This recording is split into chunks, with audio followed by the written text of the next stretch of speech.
Hi guys, coucou les copains. Aujourd'hui on se retrouve pour une vidéo pâle de l'automne. Je crois que c'est une vidéo que tout le monde a filmée pour le moment. Visiblement nous les lecteurs, notre saison préférée c'est l'automne. Je sais pas pourquoi, j'ai l'impression que c'est soit une saison que tout le monde déteste, soit une saison que tout le monde adore. Moi personnellement c'est ma saison préférée. Mais voilà, donc je suis super excitée de vous faire une petite vidéo pâle de lecture et recommandations livresques pour cette saison. Je pense qu'au niveau pile à lire j'ai été raisonnable. Parce que malheureusement avec les piles à lire j'ai toujours tendance à me faire une pile de livres énorme et je ne respecte jamais cette pile à lire.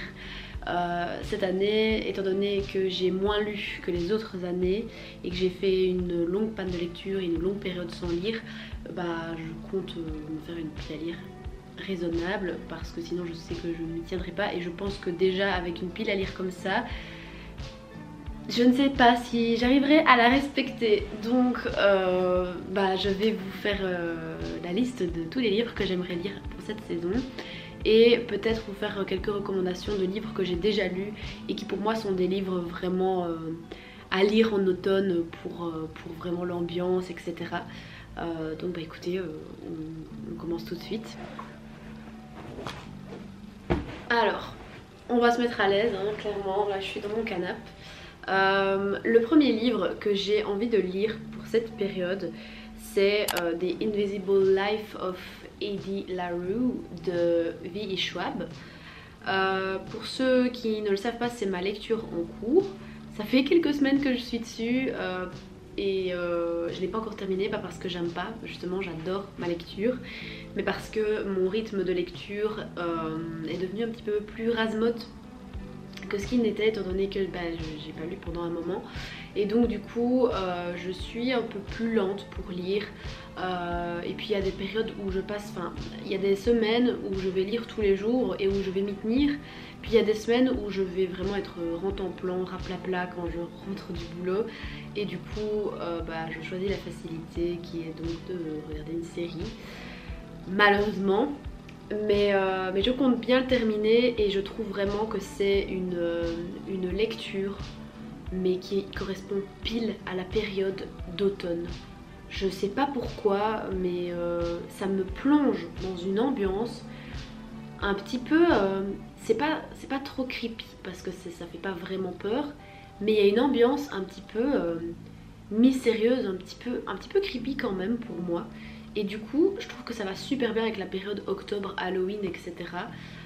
Pour ceux qui ne connaissent pas ce livre, c'est l'histoire de Adeline, donc Addie, qui dans les années, je crois que c'est les années 1600 il me semble, réalise un pacte avec le diable pour qu'elle puisse vivre sa vie comme elle l'entend et ne pas être obligée de se marier. Le problème c'est qu'en pactisant avec ce diable, cette sorte de démon. Le problème c'est que cette espèce de diable, de démon lui joue un tour et donc le pacte auquel elle s'attend ne s'avère pas du tout être ça. Je sais pas si c'est français ce que je viens de dire. Et donc du coup après ce pacte, Addie devient immortelle, on va dire. Le problème c'est que ce pacte n'est pas du tout ce à quoi elle s'imaginait en fait, et elle va vite se rendre compte que quand elle va rencontrer des gens, dès qu'elle va tourner le dos ou aller dans une autre pièce ou quoi que ce soit, en fait ils vont l'oublier et donc personne ne la garde en mémoire. Et en plus de ça, même si sa vie est on va dire immortelle, elle ressent quand même la douleur, elle doit quand même manger si elle ne veut pas ressentir la douleur par exemple de la faim, ou se réchauffer si elle ne veut pas ressentir la douleur du froid. Donc elle est immunisée contre la mort mais pas contre la douleur, et donc du coup elle va devoir se débrouiller clairement. Et je pense, il me semble que c'est ça le résumé, je suis pas encore arrivée là dans le livre, qu'une personne à l'époque où elle est maintenant, donc c'est-à-dire notre époque, va se rappeler d'elle et ça va changer la donne. Pour le moment, je suis pas encore très loin hein, dans le livre, mais j'adore cette lecture. Ça me plonge vraiment dans une ambiance que j'avais pas encore ressentie dans les livres. Et j'adore vraiment, j'adore ça. Et l'écriture de V.E. Schwab est vraiment, sa plume est juste magnifique, c'est très onirique. Ça fait vraiment référence un peu au rêve. C'est très poétique comme poésie, c'est très poétique comme écriture et vraiment j'adore. Donc voilà, ça c'est déjà le premier livre de ma pile à lire, qui est déjà une lecture en cours. Le second livre que j'aimerais lire, et ça je pense que ce ne sera pas une trop grande surprise, c'est A Court of Mist and Fury de Sarah J. Maas. Donc c'est le tome 2 de ACOTAR.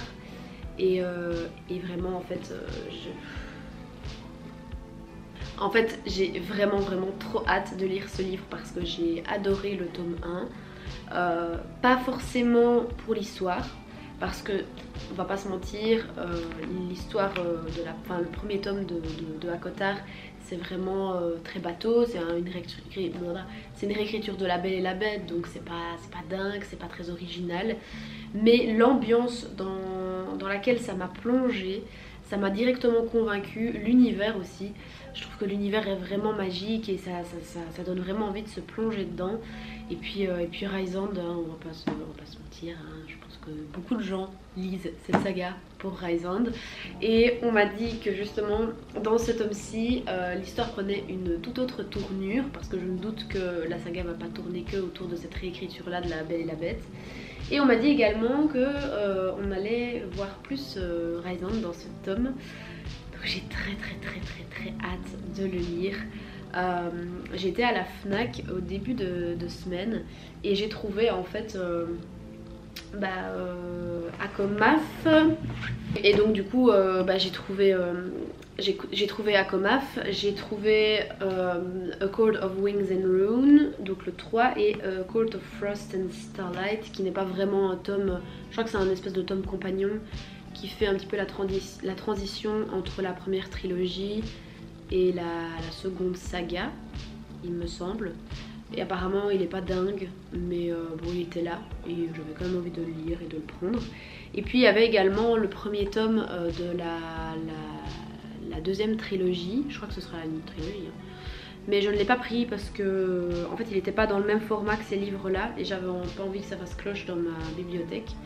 Et puis aussi parce que je me suis dit on va déjà lire ça et puis on verra le reste. Mais vraiment j'ai très hâte de lire ce livre. Pour ceux qui ne connaissent pas Akomaf, j'avais fait un résumé dans mon dernier update lecture qui date de juin ou juillet. Et en gros je donnais mon avis sur le premier tome de la saga. En français c'est Un palais d'épines et de roses. Et en bref, c'est un monde, c'est un récif de fantasy. Et dans ce monde-là, on a les faées et les humains. Et il y a une espèce de, comment on va dire, de barrière magique entre les deux pour ne pas que chaque peuple interfère avec l'autre. Et on a une humaine qui va chasser un grand faillé qui est transformé en loup à ce moment-là. Elle ne va pas capter tout de suite que c'est un grand faillé, elle va le tuer. Sauf qu'en fait c'est un crime dans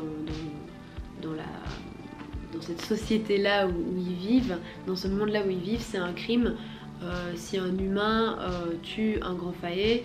Et la punition de l'humain c'est de venir vivre avec les grands faillés, sauf que les grands faillés utilisent les humains comme leurs servants, etc. Et donc du coup ils sont destinés à avoir un sort pas très cool. Et ici on va suivre Feir, qui est une humaine et donc qui va tuer donc ce fameux loup qui est un grand faillé. Elle va être obligée de quitter sa famille et de vivre avec un des grands faillés du monde des faillés, justement, ça fait beaucoup le mot fae dans une seule phrase. Et elle va, il y a une romance qui va se créer avec lui et avec quelqu'un d'autre aussi. Et elle va être elle va être en danger. Elle va se rendre compte qu'il y a une malédiction qui s'est abattue sur le domaine dans lequel elle vit. Et en gros, c'est un peu une réécriture de La Belle et la Bête parce que le manoir dans lequel elle vit et le grand faillet avec qui elle vit, la malédiction qui a été jetée sur tout le manoir et sur tous les occupants du manoir, c'est qu'ils ont un masque qu'ils avaient au bal où la malédiction a été jetée, et ils ne peuvent plus enlever ce masque, donc plus personne ne peut voir leur vrai visage, et donc c'est pour ça que ça fait référence à La Belle et la Bête. Et vraiment, mais vous allez voir que c'est un peu facile de dire que c'est une réécriture de La Belle et la Bête, mais pour moi ça n'est pas vraiment une, parce qu'il y a quand même beaucoup de choses qui diffèrent. On va dire que c'est vraiment le schéma narratif grosso modo qui fait vraiment référence à La Belle et la Bête. Mais je m'éloigne. On n'est pas là pour parler du tome 1, on est là pour parler du tome 2 que je lirai d'office, je pense, après ma lecture en cours.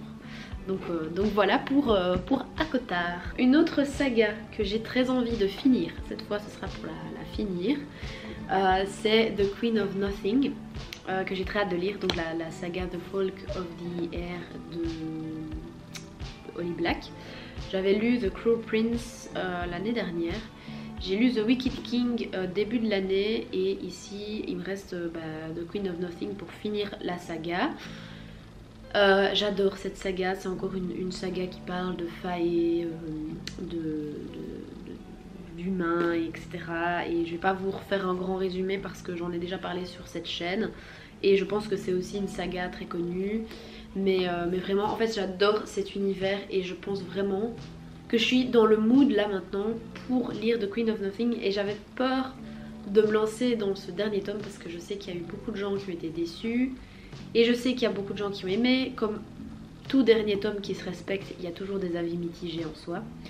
Mais en fait c'est surtout que j'ai pas envie de dire au revoir à cette saga parce que j'adore l'univers et j'adore les personnages. C'est la première fois pour moi qu'un personnage féminin principal ne m'agace pas. Jude, elle est imprévisible et vraiment j'adore son caractère et sa personnalité dans cette saga là. Et vraiment j'adore la relation enemies to lovers. Mais vraiment j'ai trop hâte de voir comment ça se finit. Et puis aussi je sais qu'il y a un livre sur l'histoire de Cardan qui est magnifique d'ailleurs, soit disant passant. Et j'ai envie de le lire aussi après ça. Mais donc là je me sens vraiment dans le mood pour le lire. Donc je pense, de toute cette palle, je crois que les deux qui vont être lus en priorité, c'est ACOMAF et The Queen of Nothing. Donc voilà pour celui-là. Je crois qu'il est, je sais pas s'il est gros, je pense pas. Il n'a pas l'air énorme. Ah, il fait 300 pages, donc ouais. Et pour ceux qui sont intéressés, je le dis quand même à chaque fois, mais les deux premiers tomes sont traduits en français et celui-là n'a pas encore été traduit. Moi j'avais lu le 1 en français et le 2 en anglais, et franchement j'ai trouvé que c'était abordable au niveau de l'anglais. J'ai pas vraiment rencontré de difficultés pendant ma lecture, donc voilà. J'en profite pour m'excuser, mais vous le savez maintenant je pense, que je vis au-dessus d'un café, que nous sommes dimanche à l'heure où je tourne cette vidéo, et que du coup il y a des gens qui boivent un verre en dessous de mon appartement, et forcément il y a du bruit, donc je m'excuse pour ça. J'espère que ma voix va masquer une grosse partie des bruits. Sinon je m'en excuse fortement. Voilà, on va rester dans la lignée fantasy. Un livre que j'ai envie de lire et qui par sa beauté me fait terriblement envie cet automne, c'est The Language of Thorns de Leigh Bardugo. Donc c'est un recueil de contes sur les origines de Ravka, etc. Je pense, pour ceux qui connaissent l'univers de Shadow and Bone, de Six of Crows et de King of Scars.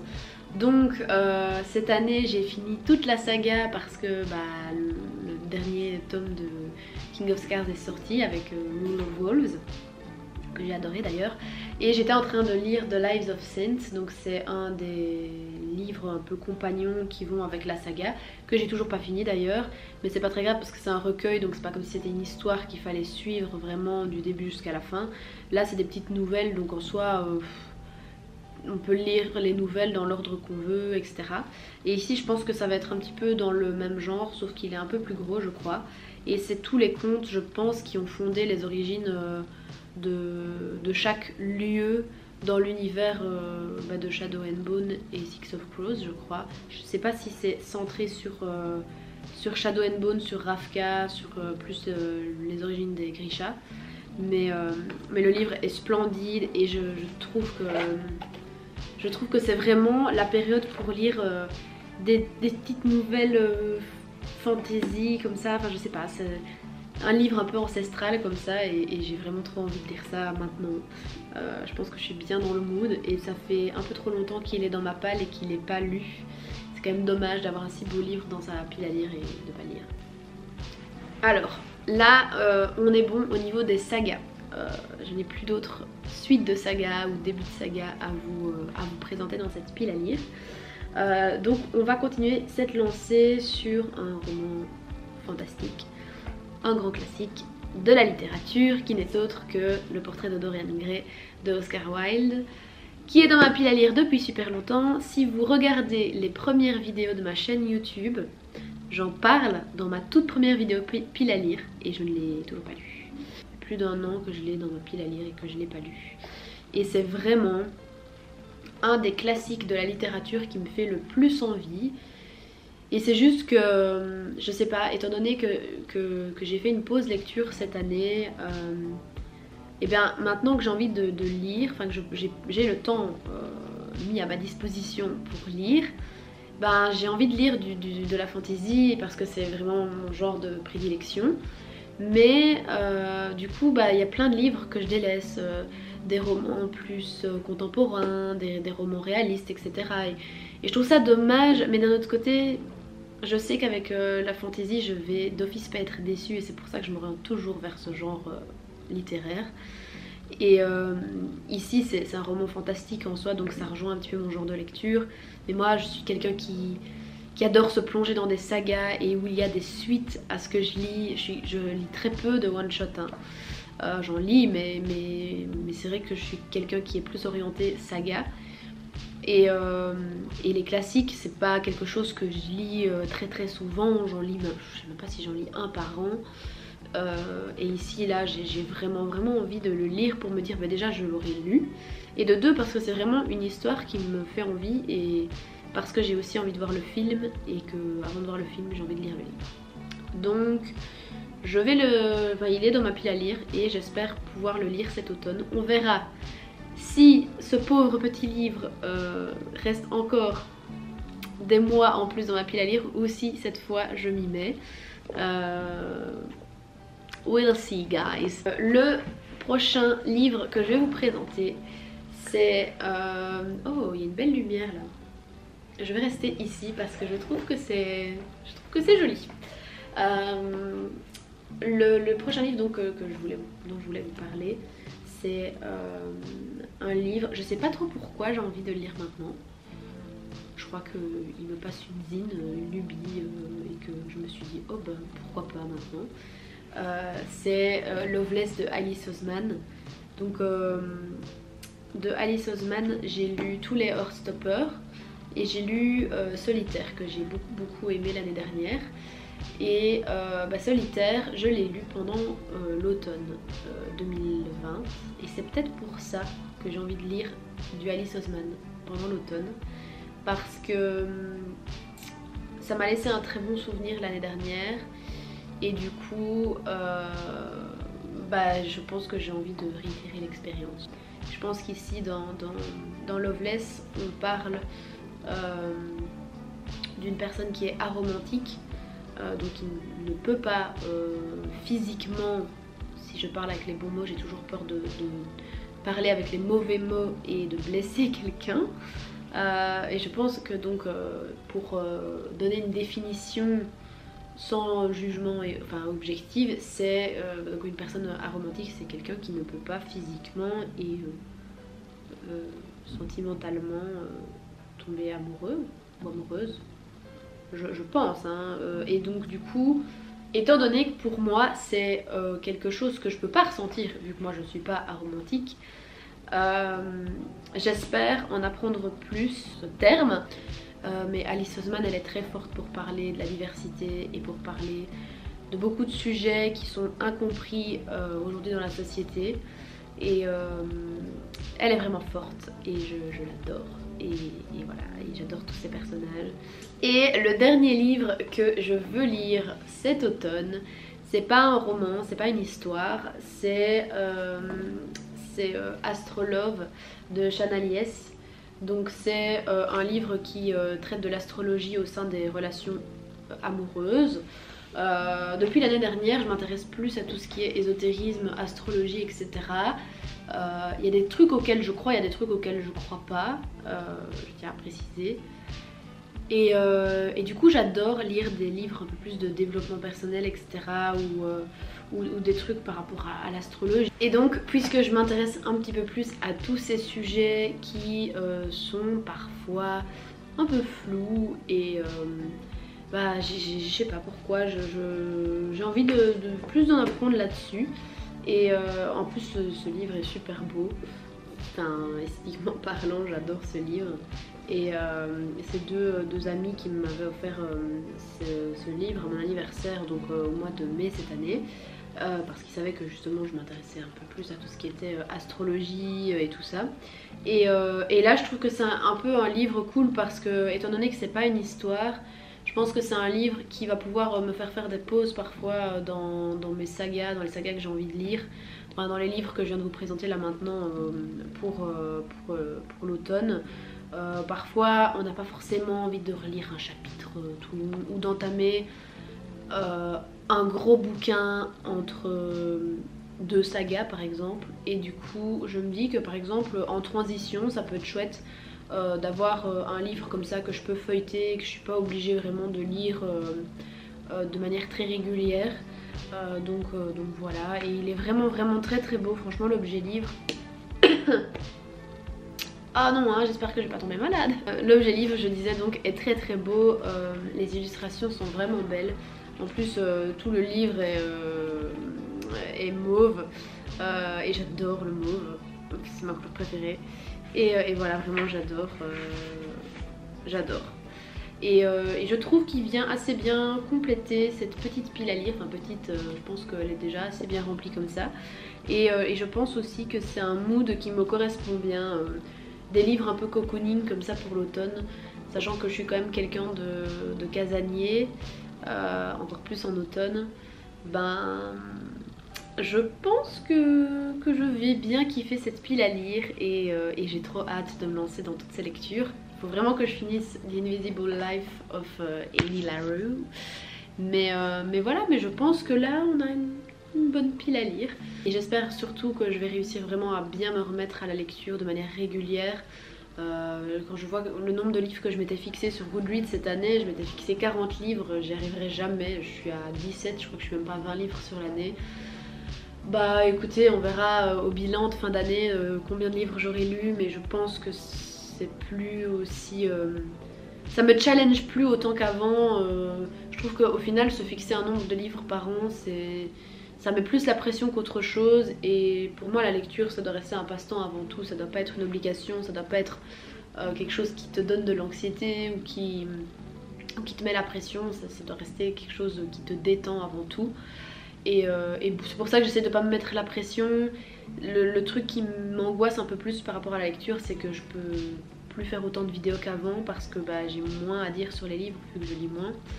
Et ça m'attriste un petit peu, mais c'est pour ça que surtout que j'aimerais bien relire de manière régulière pour pouvoir vous faire des updates lecture réguliers ou vous faire des vidéos, essayer d'avoir de nouvelles idées de vidéos sur les livres.